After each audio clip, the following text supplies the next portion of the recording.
So this channel also go. Hello po sa lahat po ng mga Barda fans at sa lahat ng mga nagmamahal kay Barbie Forteza and Mr. David Licauco. Dahil ito na nga po, no, dahil matapos po, no, ang mga issues at kung ano-ano po mga naglalabasan ngayon patungkol sa kanilang dalawa, meron pong isang kumpirmado na talagang magsasama muli itong si Barbie at si Mr. David Licauco. Ang chika nga ay tinatapos lang lahat ito at pagkatapos ito, balik Barda na naman tayo. Balik kilig na naman sa Barda. So, pag-uusapan natin lahat yan. But before that, if you haven't subscribed yet to my YouTube channel, please don't forget to like, share, and subscribe at i-hit mo na rin ang notification bell for more showbiz updates. Bago tayo, of course, magpatuloy sa ating updates for today's video, nais ko pong pasalamatan kayo for always watching and trusting this channel. Thank you so much sa inyong laging panonood at palagi ang pagsubaybay sa mga updates po natin. Maraming salamat po. At ngayong araw, eto na, pag-usapan natin. Bago tayo dumako dun sa ating pong proper topic for today's video, ay mamili tayo ng mga nag-comment, no? Yung tinatawag nating comment of the day. Sabi po ni Miss Maria Fortuna Susana Isip, sabi niya, sa sobrang friendly ni Barbie, nababash tuloy siya. Kaya Idol Barbie, ang pagiging friendly ay hindi masama. But may limitation at wag naman masyadong ibigay ang tiwala mo. And please, kumilos onting decent sa pagkilos. Di mo alam ang kalaban mo. Pero alam ko din na alam mo yon, nagiging masyado ka lang na lenient sa mga nakapaligid sa'yo. Mapipil mo naman dahil sa kutob mo. Please iwas controversy, our Idol Barbie. Sabi niya pa, kaya nga dapat si Barbie umiiwas sa mga taong gusto siyang sirain. Matalino siya. Sabi nga ng isang psychic na dapat iwasan ang maging controversy. Kaya naman niya kahit walang anong gimmick, sisikat din siya sa palinis na pamamaraan. Actually po, sikat naman na siya kasi may pangalan na siya sa showbiz. Yun nga lang, minsan, hindi niya namamalayan na nagagamit na yung pangalan niya para sa kasikatan ng iba. 'Di ba?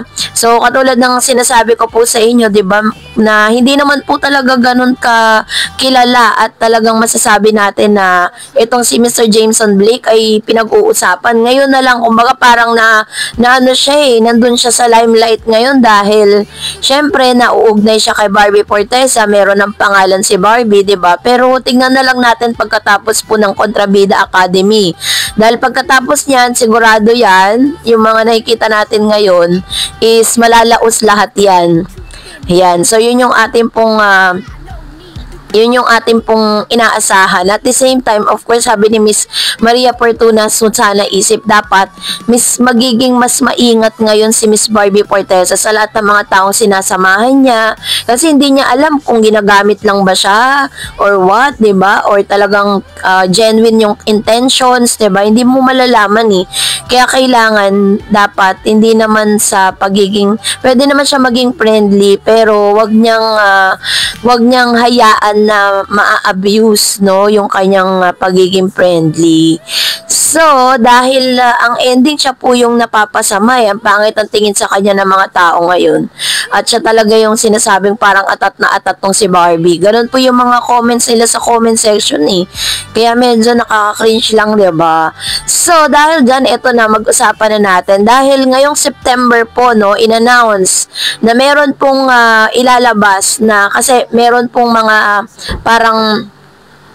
meron pong bagong produkto na i-endorso si Miss Barbie Forteza and Mr. David Licauco. Ito yung sinasabi ng GMA na kailangan maging careful si Miss Barbie kasi sa dami po ng mga endorsement po nila ni David na magkasama, maapektuhan kasi yung mga brand na yon kapag nakikita si Barbie na may mga kasamang ibang mga lalaki.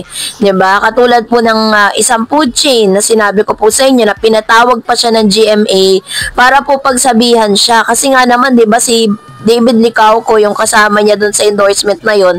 Tapos ibang lalaki yung kasama niya sa nung nakita siya doon na nagtrending yung mga videos nila na may pag-HHWW pa sila holding hands while walking.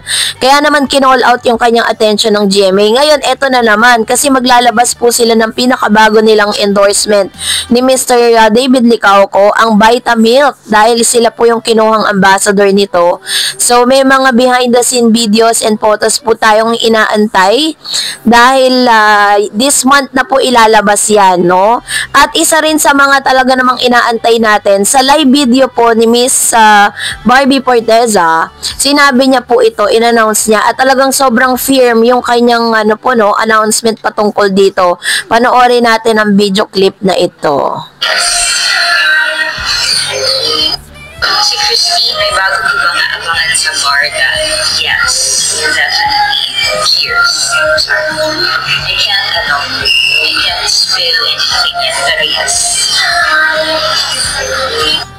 So, sure na sure si Miss Barbie. Ang alam ko po kasi ngayon lang, yung TikTok live na to, pinag-isapan po to noon na parang sinasabi ni Barbie Forteza na this year ay meron talaga silang gagawing project ni Mr. David Licauco together.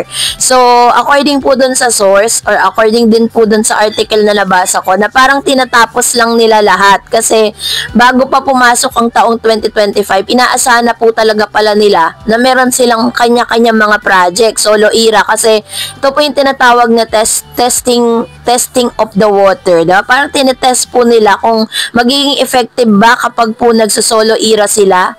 'Di ba? Magiging effective ba kapag pinartner si Miss Barbie Forteza sa iba? Magiging effective ba si David kapag pinartner sa iba? So dito po yung parang tinetest yung kanilang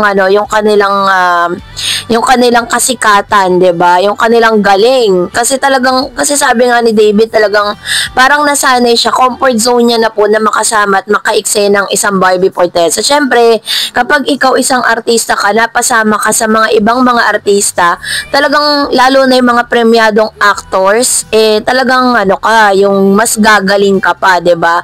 At mapapantayan ni David Licauco kung paano po umarte itong si Miss Barbie Forteza. Alam naman natin na bagito pa si David.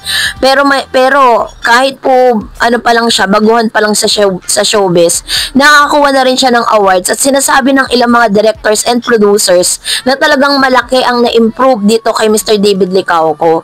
Talagang malaki yung nabago sa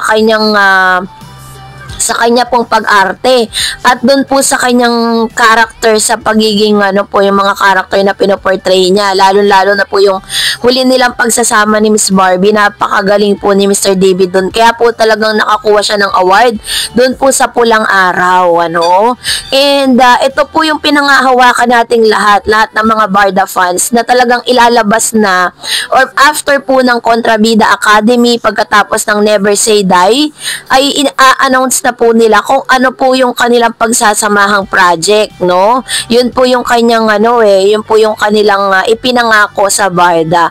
At sobrang happy naman po ang team nitong si Miss Barbie Forteza, kaya nga cheers. Sabi niya sa mga fans po niya, 'di ba?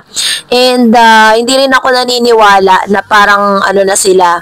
Hindi ko naniniwala na parang na sila yung bubuwagin na, kasi still ang Barda po ay pinag-uusapan pa rin online at ang dami pa rin pong mga talagang nag-aabang sa kanilang comeback, at dapat po is mag-abang lang po tayo kung ano man po yung mga napapanood natin ngayon, ano man po yung mga lumalabas na news. Maniniwala lang tayo dyan kapag si Miss Barbie Forteza na ang nagsabi ng mga bagay na yan. Pero as of now, I might say na talagang team panatag lang po tayo. Huwag tayo masyadong mag-overthink sa mga nangyayari sa kapaligiran natin. Basta positive lang tayo. At the same time, hintayin lang natin ang pagbabalik ni Miss Barbie at ni Mr. David Licauco. So, that's it for today. For more videos and updates, please don't forget to like and subscribe, and please don't forget to follow my Facebook page, Dar Eds TV. God bless everyone!